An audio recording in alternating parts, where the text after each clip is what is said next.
Apa bedanya kebijakan Menkes Amerika dan Menkes Indonesia soal uji coba vaksin? Ibarat terang dan gelap, ibarat surga dan neraka. Kebijakannya, bukan orangnya. Kita akan bahas tuntas berikut bukti-bukti yang tak terbantahkan dalam tayangan video pendek ini. Awal Mei lalu, Bill Gates berkunjung ke Indonesia. Sasarannya adalah Kementerian Kesehatan. Taktik kuno, kasih puji-pujian dulu biar Menkesnya GR. Abis itu, kasih donasi buat program MBG, makan bergizi gratis. Doro Tuan Bill Gates kasih instruksi ke Menkes agar rakyat Indonesia jadi ajang uji coba vaksin TBC. Padahal, Doro Bill Gates kasih perintah ke Menkes RI karena Menkes Amerika sedang memperketat dan mempersulit uji coba vaksin. Ini adalah fakta. Tanggal 1 Mei 2025, media The New York Times memberitakan bahwa Menkes Robert F. Kennedy Jr. alias RFK Jr. memperketat dan mempersulit persetujuan vaksin di Amerika. Bukan cuma vaksin TBC, tapi untuk semua vaksin baru, termasuk COVID, booster, dan lain-lain. Harus dilakukan uji coba yang ketat sebelum diberikan pada rakyat. Tanggal 7 Mei, Bill Gates datang ke Indonesia, kasih perintah ke Menkes RI agar rakyat Indonesia jadi ajang uji coba vaksin. Malu-maluin nggak sih? Mana berani Bill Gates datang ke Menkes Amerika nawarin vaksin. Ditempeleng lah dia sama Menkes Amerika. RFK Jr. nggak segan-segan menelanjangi Bill Gates di depan rakyat Amerika. Bill Gates itu nggak pernah berjuang untuk rakyat. Ia adalah antek globalis, kata Menkes RFK Jr.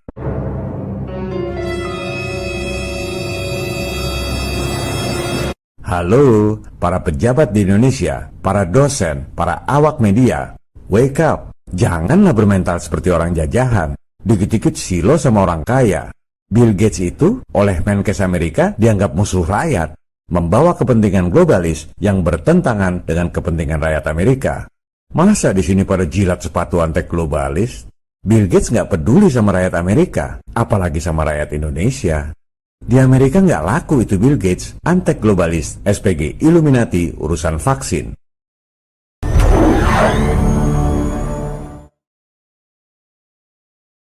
Keluarga Kennedy dikenal sebagai aktivis yang idealis dan berani berkorban nyawa untuk sesuatu yang mereka percaya dan perjuangkan. Oleh sebab itulah, paman sang Menkes, yakni Presiden JFK, dibunuh secara tragis. Ayah sang Menkes, Senator dan Jaksa Agung RFK Sr., juga dibunuh secara tragis. Kematian tragis ayah dan pamannya itu membuat RFK Jr. menyadari bahwa ada kekuatan yang jauh lebih besar dari Presiden dan Jaksa Agung negara adikuasa. Kekuatan globalis yang sama yang menguasai berbagai industri seperti bisnis militer, bisnis media, sehingga bisa menggiring opini rakyat sedunia, dan tentu saja bisnis industri farmasi. Nggak ada media mainstream yang memberitakan bahwa industri farmasi dunia itu pendapatannya 11.200 triliun rupiah. 1,5 kali dari total utang Republik Indonesia dari tahun 45 sampai 2025. Mereka dapatkan hanya dalam 1 tahun. Itu baru obat dari resep, retail, dan lain-lain. Sementara, di luar itu, pendapatan dari vaksin COVID di tahun yang sama, 2024, 16.500 triliun rupiah. Jauh lebih besar dari pendapatan resep dan retail. 2 kali lebih besar dari total utang Republik Indonesia dari tahun 45 selama 80 tahun. Mereka dapatkan hanya dalam 1 tahun saja. Oleh sebab itu, ada 16.500 triliun alasan bagi para elit farmasi untuk korup. Ada 16.500 triliun alasan untuk berbohong soal penyakit dan pandemi. Sekelas keluarga Kennedy, RFK Jr. banyak dapat info-info intelijen yang kita nggak pernah dengar. Info-infonya sangat detail, menyangkut kejadiannya, orang-orangnya, perbuatannya, dan lain-lain. Makanya waktu dia tulis buku bestseller, menelanjangi korupnya Anthony Fauci, Bill Gates, dan raksasa farmasi, RFK dengan berani menuding bahwa Bill Gates membunuh anak-anak lewat vaksin. Bukan asal ngomong seperti badut panci di Indonesia. RFK ini nulis buku berikut bukti-buktinya secara detail dan jadi bestseller di Amazon, New York Times, Wall Street Journal, dan USA Today. Kelas dunia, bos. Kelihatannya cuma Menkes di Indonesia yang menganggap Bill Gates adalah pahlawan kemanusiaan, pahlawan pembela rakyat. Sementara Menkes di negaranya sendiri mengatakan bahwa Bill Gates adalah kriminal yang membunuh anak-anak lewat vaksin. Dan faktanya, Bill Gates nggak bisa membantah atau menggugat balik, karena akan makin hancur dia ditelanjangi di pengadilan. Berikut adalah artikel di mana para ahli dari WHO menjelaskan bahwa vaksin TBC sudah 100 tahun dikembangkan, belum berhasil juga, dan harus uji coba terus. Halo, ini sudah 100 tahun vaksin TBC nggak kelar-kelar juga. Menurut expert WHO sendiri, memang vaksin itu butuh waktu puluhan tahun buat berhasil. Berarti vaksin COVID yang kemarin seolah-olah instan itu tipu dong. Kan harusnya butuh waktu puluhan tahun. Verywell Health juga menjelaskan bahwa vaksin TBC digunakan pertama kali tahun 1920-an, 100 tahun yang lalu. 10 tahun kemudian, tahun 1930-an di Jerman, 73 bayi tewas dari 251 anak yang divaksin. Halo, hampir 30% yang divaksin TBC tewas, bayi pula. Ini bahkan jadi kasus kriminal di mana penyelenggaranya dipenjara. Dan ini mengakibatkan timbulnya ketidakpercayaan pada vaksin. Jadi ketidakpercayaan itu ada sebabnya, cuma nggak diberitakan oleh media, nggak diajarkan di sekolah, dan nggak diumumkan oleh Kementerian Kesehatan. Seolah-olah vaksin itu selalu aman. Makanya para globalis nggak mau lagi uji coba di Eropa. Disuruhlah negara-negara miskin jadi kelinci percobaan. Dan Menkes kita ini entah nggak ngerti, sengaja, atau nggak peduli mengorbankan rakyat Indonesia.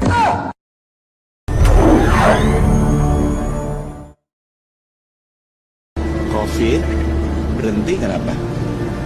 Vaksin. Karena vaksin.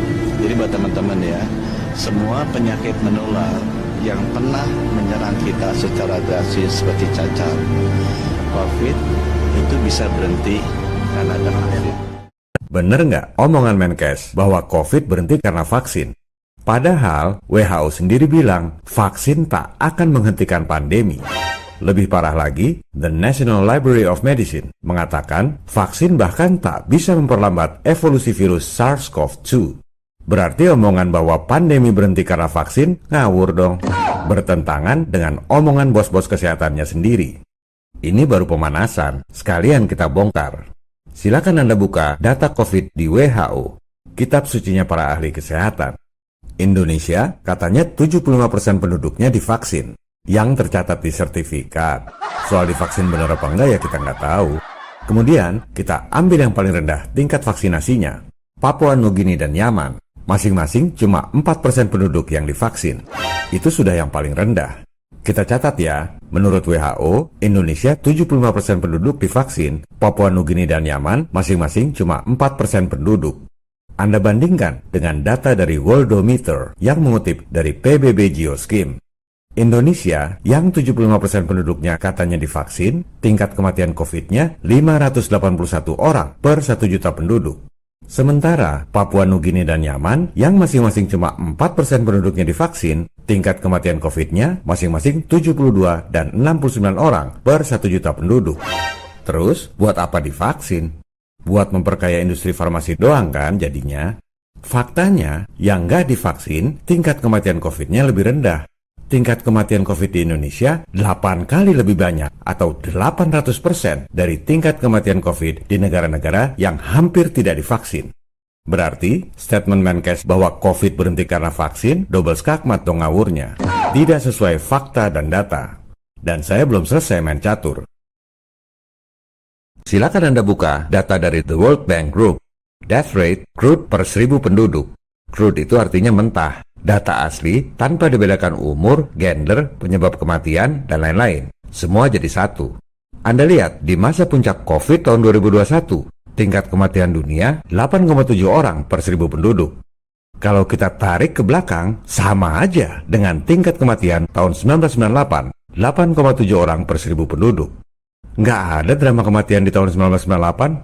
Di zaman COVID, masyarakat panik karena propaganda media aja. Tayangkan jumlah kematian tiap hari. Padahal kalau dibandingkan dengan tahun-tahun sebelumnya, normal-normal aja. Itu yang namanya propaganda ketakutan. Jadi, statement Menkes bahwa COVID berhenti karena vaksin, seolah-olah COVID itu bencana kematian bagi dunia adalah ngawur. Cuma opini dia doang, tanpa fakta dan data. 3 menit aja udah 3 kali skakmat.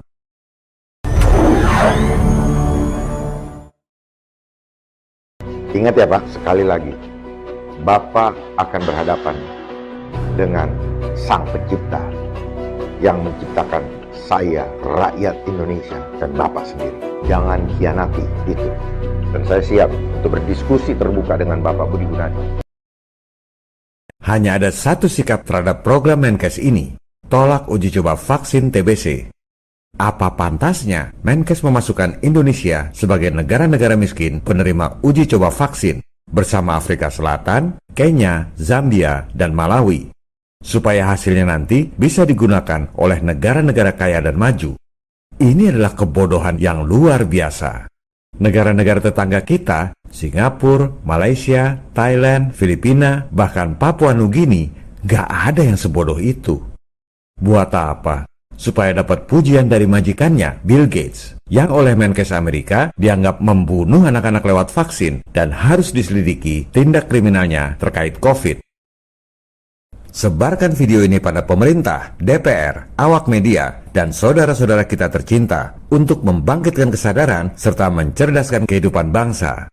Rakyat akan bersatu, termasuk turun ke jalan untuk melawan dan menentang kebijakan cari muka pada asing dengan mengorbankan kesehatan dan jiwa rakyat. Viva Republik Indonesia! Salam People Power!